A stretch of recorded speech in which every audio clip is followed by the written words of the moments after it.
ಮೊನ್ನೆಯಿಂದ ನಡೀತಾ ಇರುವಂಥ ಘಟನೆಗಳು ದೇಶದ ಗಮನವನ್ನು ಸೆಳೆದಿದೆ.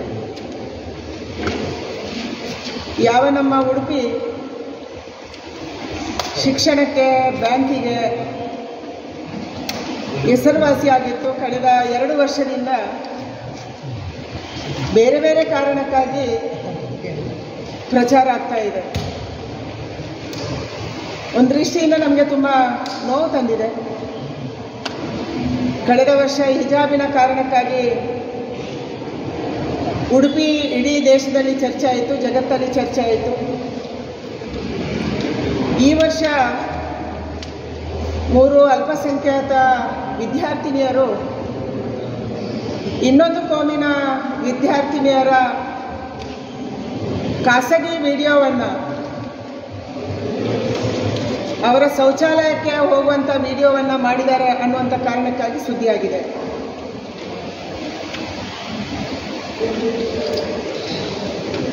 ನಮಗೆ ನಮ್ಮ ವಿದ್ಯಾರ್ಥಿನಿಯರ ರಕ್ಷಣೆ ಪ್ರಮುಖವಾದ್ದು. ನಮ್ಮ ಅಲ್ಟಿಮೇಟು ಅಂತಂದರೆ ಅದು ನಮ್ಮ ವಿದ್ಯಾರ್ಥಿನಿಯರ ರಕ್ಷಣೆ. ವಿದ್ಯಾರ್ಥಿಗಳ ಖಾಸಗಿ ವಿಚಾರಗಳು ಅಥವಾ ಅವರ ಶೌಚಾಲಯದ ವಿಡಿಯೋಗಳು ಹೊರಗಡೆ ಹರಿದಾಡ್ತವೆ. ಇದನ್ನು ಬೇರೆಯವರು ಮಿಸ್ಯೂಸ್ ಮಾಡ್ತಾರಂದರೆ ಅಂಥವರಿಗೆ ಕಠಿಣವಾದ ಶಿಕ್ಷೆ ಆಗಬೇಕು. ಇದು ನಮ್ಮ ಅಪೇಕ್ಷೆ. ಇವತ್ತು ಜಿಲ್ಲಾಧಿಕಾರಿ ಮತ್ತು ಜಿಲ್ಲೆಯ ಪೊಲೀಸ್ ವರಿಷ್ಠಾಧಿಕಾರಿಗಳಿಗೆ ಆ ಕಾಲೇಜಿನಲ್ಲಿ ಏನೇನು ನಡೀತಾ ಇತ್ತು ಅನ್ನುವಂಥದ್ದನ್ನು ವಿದ್ಯಾರ್ಥಿನಿಯರು ಮತ್ತು ವಿದ್ಯಾರ್ಥಿಗಳು ಬಂದು ಹೇಳಿದ್ದಾರೆ. ನಾನು ಅವರನ್ನು ಕೇಳಿಸ್ಕೊಂಡಿದ್ದೀನಿ, ನಮ್ಮ ಶಾಸಕರು ಅದನ್ನು ಕೇಳಿಸ್ಕೊಂಡಿದ್ದಾರೆ ಮತ್ತು ಅಧಿಕಾರಿಗಳು ನಮ್ಮ ಸಮ್ಮುಖದಲ್ಲೇ ಅಲ್ಲಿ ಏನೇನು ನಡೀತಾ ಇದೆ ಅನ್ನುವಂಥದ್ದನ್ನು ಕೇಳಿಸ್ಕೊಂಡಿದ್ದಾರೆ. ಇಂಥ ಪ್ರಕರಣಗಳು ಕೇವಲ ಈಗ ಅಲ್ಲ, 1 ವರ್ಷದಿಂದ ನಡೀತಾ ಇತ್ತು ಅನ್ನುವಂಥದ್ದನ್ನು ಕೂಡ ಕೆಲವು ವಿದ್ಯಾರ್ಥಿನಿಯರು ಹೇಳಿದ್ದಾರೆ. ಮಧ್ಯಾಹ್ನದ ಹೊತ್ತಲ್ಲಿ ಲಂಚ್ ಬ್ರೇಕಲ್ಲಿ ಬೇರೆ ಬೇರೆ ಹುಡುಗರು ಕ್ಯಾಂಪಸ್ಸಿನ ಹತ್ರ ಬರ್ತಾ ಇದ್ರು, ಕಾಂಪೌಂಡ್ ಹತ್ರ ಬರ್ತಾ ಇದ್ರು. ಅವರ ಹತ್ರ ಇವತ್ತು ಯಾವ ಆರೋಪಿ ಸ್ಥಾನದಲ್ಲಿದ್ದಾರೆ ಅಂತ ವಿದ್ಯಾರ್ಥಿಗಳು ಮಾತಾಡ್ತಿದ್ದರು ಅನ್ನುವಂಥದ್ದನ್ನು ಕೂಡ ಹೇಳಿದ್ದಾರೆ. ಅದಕ್ಕಾಗಿ ನಾವು ಜಿಲ್ಲಾಧಿಕಾರಿ ಮತ್ತು ಜಿಲ್ಲಾ ಪೊಲೀಸ್ ವರಿಷ್ಠಾಧಿಕಾರಿಗಳಿಗೆ ಸೂಚನೆ ಕೊಟ್ಟಿದ್ದೀವಿ. ತಕ್ಷಣ ಅಲ್ಲಿ ಸುತ್ತಮುತ್ತಲಿರುವಂಥ ಎಲ್ಲ CC ಕ್ಯಾಮೆರಾಗಳನ್ನು ಕೂಡ ಅವರು ವಶಕ್ಕೆ ತಗೋಬೇಕು. ವಿದ್ಯಾರ್ಥಿನಿಯರ ಮೊಬೈಲನ್ನು ವಶಕ್ಕೆ ಈಗಾಗಲೇ ತಗೊಂಡು ವಾಪಸ್ ತಗೊಂಡಿದ್ದಾರೆ ಅನ್ನುವಂಥದ್ದಿದೆ. ಇದೆಲ್ಲದರ ಕೂಡ FSL ರಿಪೋರ್ಟನ್ನು ತರಿಸ್ಕೋಬೇಕನ್ನುವಂಥ ಸೂಚನೆಯನ್ನು ಕೊಟ್ಟಿದ್ದೀವಿ. ಇಲ್ಲಿ ಯಾರನ್ನು ರಕ್ಷಣೆ ಮಾಡುವಂಥ ಅಥವಾ ಯಾರನ್ನು ವಿರೋಧ ಮಾಡುವಂಥ ಪ್ರಶ್ನೆ ಅಲ್ಲ. ನಮ್ಮ ಕರಾವಳಿ ಅತ್ಯಂತ ಸೂಕ್ಷ್ಮ ಜಿಲ್ಲೆ, ಅದು ಹೆಣ್ಮಕ್ಳ ವಿಚಾರ ಇನ್ನೂ ಸೂಕ್ಷ್ಮವಾದ್ದು. ಕಳೆದ ವರ್ಷ ಹಿಜಾಬಿನ ಕಾರಣಕ್ಕಾಗಿ ಆಲ್-ಖೈದಾದಂಥವರು ಮಾತಾಡುವಂಥ ಸ್ಥಿತಿ ಬಂತು.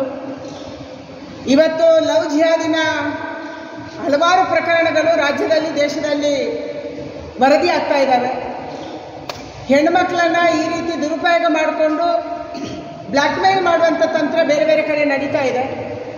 ಉಡುಪಿಯ ಕೇಸ್ ಕೂಡ ಇದಾಗಬಾರ್ದು ಅನ್ನುವಂಥದ್ದು ನಮ್ಮ ಅಪೇಕ್ಷೆ ಇರುವಂಥದ್ದು. ಅದಕ್ಕಾಗಿ ಇದರ ಬಗ್ಗೆ ತನಿಖೆ ಆಗಬೇಕನ್ನುವಂಥದ್ದನ್ನು ಸೂಚನೆ ಕೊಟ್ಟಿದ್ದೀವಿ. ಆದಷ್ಟು ಬೇಗನೆ ತನಿಖೆ ಆಗುತ್ತೆ ಮತ್ತು ಸತ್ಯ ಹೊರಬರಬೇಕು. ಇದರ ಹಿಂದಿರುವಂಥ ಷಡ್ಯಂತ್ರ ಏನು, ಇದು ಕೇವಲ ತಮಾಷೆಗಾಗಿ ಮಾಡಿದ್ದಾರೆ ಅಂತಂದರೆ ಅದೊಂದು ಬೇರೆ ಪಾರ್ಟ್. ಆದರೆ ಕಳೆದ 1 ವರ್ಷದಿಂದ ಇದು ನಡೀತಾ ಇದೆ. ಹಿಂದೆ ಕೂಡ 3 ವಿದ್ಯಾರ್ಥಿಗಳಿಗೆ ಆಗಿತ್ತು ಅಂತಂದರೆ ಇದರ ಹಿಂದಿರುವಂಥ ಷಡ್ಯಂತ್ರ ಏನು, ಆ ಹುಡುಗರು ಯಾರು, ಕಾಂಪೌಂಡ್ ಹತ್ರ ಯಾರು ಬರ್ತಾಯಿದ್ರು, ಯಾಕೆ ಬರ್ತಾಯಿದ್ರು, ಆ ವ್ಯಕ್ತಿಗಳು ಯಾರು ಅನ್ನೋದ್ರ ಬಗ್ಗೆ ತನಿಖೆ ಆಗಬೇಕಾಗಿದೆ. ಸತ್ಯಾಸತ್ಯತೆ ಹೊರಬರಬೇಕಾಗಿದೆ. ನಾವು ಆ ವಿದ್ಯಾರ್ಥಿನಿಯರ ಜೊತೆಗೆ ಇದ್ದೀವಿ. ಅವರಿಗೆ ಯಾವುದೇ ರೀತಿ ತೊಂದರೆ ಆಗದಂತೆ ನೋಡಿಕೊಳ್ಳುವಂಥದ್ದು ನಮ್ಮ ಜವಾಬ್ದಾರಿ ಇದೆ. ಅದಕ್ಕಾಗಿ ಇದರ ತನಿಖೆಗೆ ವಿಶೇಷ ಆದ್ಯತೆಯನ್ನು ರಾಜ್ಯ ಸರ್ಕಾರ ಕೊಡಬೇಕು. ರಾಜ್ಯದ ಗೃಹ ಸಚಿವರು ಇದೊಂದು ಸಣ್ಣ ವಿಚಾರ ಅಂತ ಹೇಳಿದ್ದಾರೆ. ನಮ್ಮ ದೃಷ್ಟಿಯಲ್ಲಿ ನಮ್ಮ ಹೆಣ್ಮಕ್ಳ ರಕ್ಷಣೆ ಸಣ್ಣ ವಿಚಾರ ಅಲ್ಲ. ಅದಕ್ಕಾಗಿ ನಾನು ಗಂಭೀರವಾಗಿ ತಗೋಬೇಕನ್ನುವಂಥ ಆಗ್ರಹವನ್ನು ನಾನು ಮಾಡ್ತಾ ಇದ್ದೀನಿ. ಸಹಜವಾಗಿ ಸ್ಟೂಡೆಂಟ್ಸ್ ಹೆದರ್ತಾರೆ. 1 ವರ್ಷದ ಹಿಂದಾದರೆ ಅಲ್ಲೇ ಅವರ ಮಧ್ಯೆನೇ ಓಡಾಡ್ತಿತ್ತದು. ಈಗ ಇದು ಹೊರಗೆ ಬಂದ ಮೇಲೆ ಎಲ್ಲವನ್ನ ಅವರು ಹೇಳ್ಕೊತಿದ್ದಾರೆ. ಅದಕ್ಕಾಗಿ ಅವ್ರು ಯಾಕೆ ಹೇಳಿಲ್ಲ ಅದು ನಮಗೆ ಆಶ್ಚರ್ಯ. ನಾನಿವತ್ತು ರಾಜ್ಯದ ಎಲ್ಲ ವಿದ್ಯಾರ್ಥಿನಿಯರಿಗೆ ಮತ್ತು ನಮ್ಮ ಜಿಲ್ಲೆಯ ವಿದ್ಯಾರ್ಥಿನಿಯರಿಗೆ ವಿನಂತಿ ಮಾಡ್ತೀನಿ, ನಿಮಗೆ ಈ ರೀತಿಯ ನಿಮ್ಮ ಖಾಸಗಿ ವಿಡಿಯೋವನ್ನು ಯಾವುದೇ ಹಾಸ್ಟೆಲ್ ಇರ್ಬೋದು, ಯಾವುದೇ ಕಾಲೇಜ್ ಇರ್ಬೋದು, ಕಾಲೇಜಿನ ಶೌಚಾಲಯ ಇರ್ಬೋದು, ಅಥವಾ ವಿದ್ಯಾರ್ಥಿ ನಿಲಯ ಅಥವಾ ಇವತ್ತು ರೆಸಿಡೆನ್ಷಿಯಲ್ ಸ್ಕೂಲ್ ಇರ್ಬೋದು, ವಸತಿ ಶಾಲೆಗಳಲ್ಲಿ ಇರ್ಬೋದು, ಯಾರೇ ಈ ಥರ ಮಾಡಿದರೂ ಕೂಡ ದಯಮಾಡಿ ನನ್ನ ಗಮನಕ್ಕೆ ತನ್ನಿ. ಒಂದು ಅಕ್ಕಳಾಗಿ ನಾನು ಅದನ್ನು ಕೇಳಿಸ್ಕೊಳ್ಳೋಕ್ಕೆ ಸಿದ್ಧ ಇದ್ದೀನಿ ಮತ್ತು ನಿಮ್ಮ ಯಾವುದೇ ಮಾಹಿತಿಯನ್ನು ನಾನು ಆಚೆ ಬಿಡುವುದಿಲ್ಲ. ಇಲ್ಲಿ ರಾಜ್ಯದಲ್ಲಿ ಇಂಥ ಯಾವುದೇ ಪ್ರಕರಣ ನಮ್ಮ ವಿದ್ಯಾರ್ಥಿನಿಯರಿಗೆ ತೊಂದರೆ ಆಗಿದ್ರೂ ಕೂಡ ದಯಮಾಡಿ ಇದನ್ನು ನನ್ನ ಗಮನಕ್ಕೆ ತನ್ನಿ. ಇದನ್ನು ನಿಮ್ಮ ಯಾವುದೇ ಗುರುತನ್ನು ನಾನು ಹೊರಗೆ ಹೇಳದರೆ ಇದರ ಹಿಂದಿರುವಂಥ ಷಡ್ಯಂತ್ರವನ್ನು ಪತ್ತೆ ಮಾಡುವಂಥದ್ದು ರಾಜ್ಯದ ನಮ್ಮ ಪೊಲೀಸ್ ಇಲಾಖೆ ಮಾತ್ರ ಅಲ್ಲ, ಇಂಥ ಯಾವುದಾದ್ರೂ ಪ್ರಕರಣಗಳು ಕಂಡು ಬಂದರೆ ಇದರಲ್ಲಿ ದೇಶದ ಗೃಹ ಸಚಿವರ ಗಮನಕ್ಕೆ ಕೂಡ ತಂದು ಇದನ್ನು ತನಿಖೆ ಮಾಡುವಂಥದ್ದನ್ನು ಖಂಡಿತ ಮಾಡ್ತೀವಿ. ಯಾಕಂದರೆ ನಮ್ಮ ಮಕ್ಕಳ, ನಮ್ಮ ವಿದ್ಯಾರ್ಥಿನಿಯರ ಭವಿಷ್ಯ ಮುಖ್ಯ ಮತ್ತು ಅವರ ವಿಶೇಷವಾಗಿ ಅವರ ರಕ್ಷಣೆ ಮುಖ್ಯ ನಮಗೆ. ಅಥವಾ ಅದರ ಹಿಂದಿರುವಂಥ ಯಾವ ಷಡ್ಯಂತ್ರ ಮತ್ತು ಇದನ್ನೇ ಇಟ್ಕೊಂಡು ಅವರು ಬ್ಲ್ಯಾಕ್ ಮೇಲ್ ಮಾಡಿ ಮತಾಂತರ ಮಾಡೋದಾಗಲಿ, ಲವ್ ಜಿಹಾದ್ ಮಾಡೋದಾಗಲಿ, ಅಥವಾ ನಮ್ಮ ಈ ವಿದ್ಯಾರ್ಥಿನಿಯರಿಗೆ ತೊಂದರೆ ಮಾಡೋದಾಗಲಿ ಆಗಬಾರ್ದು. ಆ ಕಾರಣಕ್ಕಾಗಿ ಕರ್ನಾಟಕ ರಾಜ್ಯದ ಯಾವುದೇ ಹಾಸ್ಟೆಲ್, ಯಾವುದೇ ವಸತಿ ಶಾಲೆ, ಯಾವುದೇ ಕಾಲೇಜ್ಗಳಲ್ಲಿ ಇಂಥದ್ದು ಆಗಿದ್ರೂ ಕೂಡ ದಯಮಾಡಿ ನನ್ನ ಗಮನಕ್ಕೆ ತರಬೇಕನ್ನುವಂಥ ಪ್ರಾರ್ಥನೆಯನ್ನು ನನ್ನ ವಿದ್ಯಾರ್ಥಿನಿಯರಿಗೆ ನಾನು ಮಾಡ್ತಾ ಇದ್ದೀನಿ. ನಮಗೆ ಖಾಸಗಿಯಾಗಿ ತಿಳಿಸ್ಬೋದು, ಫೋನ್ ನಂಬರಲ್ಲಿ ನೀವು ತಿಳಿಸ್ಬೋದು, ಅಥವಾ ನಮಗೆ ವಾಟ್ಸಪ್ ಹಾಕ್ಬೋದು.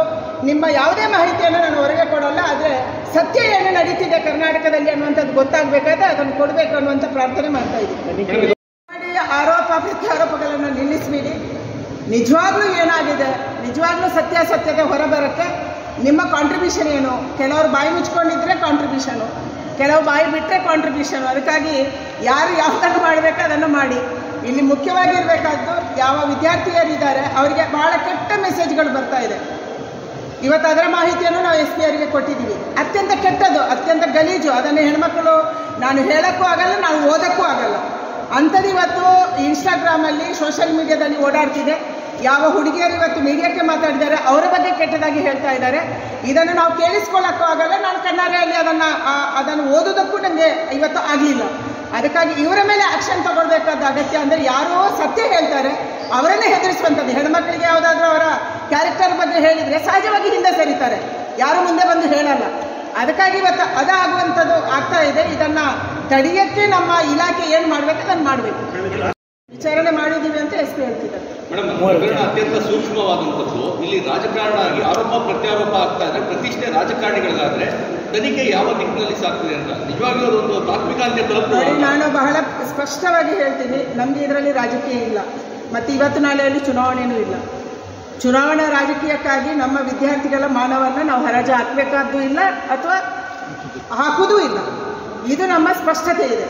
ನಮ್ಮ ವಿದ್ಯಾರ್ಥಿನಿಯರಿಗೆ ತೊಂದರೆ ಆಗಬಾರ್ದು, ನಮ್ಮ ವಿದ್ಯಾರ್ಥಿನಿಯರ ಮಾನಹರಣ ಆಗಬಾರ್ದು, ಇದು ನಮ್ಮ ಅಪೇಕ್ಷೆ ಇರುವಂಥದ್ದು. ಅದಕ್ಕಾಗಿ ಕೂಡ ನಾನು ಹೆಚ್ಚು ಮಾತಾಡಲಿಲ್ಲ. ಯಾಕಂದರೆ ನಮ್ಮ ವಿದ್ಯಾರ್ಥಿನಿಯರು ಚಿಕ್ಕವರು, ಅವರ ಮನೆಯಲ್ಲೂ ಪ್ರೆಷರ್ ಇರುತ್ತೆ, ನೀವು ಕಾಲೇಜಿಗೆ ಹೋಗಬೇಡಿ ಅಂತಾರೆ. ಯಾಕಂದರೆ ನಾವು ಇದನ್ನೆಲ್ಲ ಅನುಭವಿಸಿದಂಥವ್ರು. ಅದಕ್ಕಾಗಿ ನಮ್ಮ ವಿದ್ಯಾರ್ಥಿನಿಯರ ರಕ್ಷಣೆ ಮುಖ್ಯ, ಅವ್ರ ಮುಂದೆ ಓದೋದು ಮುಖ್ಯ, ಅವರ ಗೌರವ ಮುಖ್ಯ, ಅವರ ಯಾವುದೇ ಕ್ಲೂಗಳು ಹೊರಗೆ ಬರದೇ ಇರುವಂಥದ್ದು ಮುಖ್ಯ. ಅದಕ್ಕಾಗಿ ನಾವು ವಿಶೇಷವಾದಂಥ ಆಸ್ಥೆ ವಹಿಸ್ತಾ ಇದ್ದೀವಿ. ಸರ್ಕಾರ ಇದರ ಬಗ್ಗೆ ಗಂಭೀರವಾಗಿ ತಗೋಬೇಕು. ನಮ್ಮ ಪೊಲೀಸ್ ಇಲಾಖೆಯಲ್ಲಿ ಇವತ್ತು ಎಲ್ಲ ಟೆಕ್ನಾಲಜಿ ಇದೆ. ಎಲ್ಲ ಟೆಕ್ನಾಲಜಿಯನ್ನು ಬಳಕೆ ಮಾಡಿಕೊಂಡು ವಿದ್ಯಾರ್ಥಿನಿಯರಿಗೆ ಯಾವುದೇ ಪ್ರಶ್ನೆಗಳನ್ನು ಕೇಳಲೇನೆ ಟೆಕ್ನಾಲಜಿ ಮೂಲಕ ಇದನ್ನು ಪತ್ತೆ ಮಾಡಬೇಕನ್ನುವಂಥದ್ದು ನಮ್ಮ ಅಪೇಕ್ಷೆ ಇರುವಂಥದ್ದು. ಈ ವಿಚಾರದಲ್ಲಿ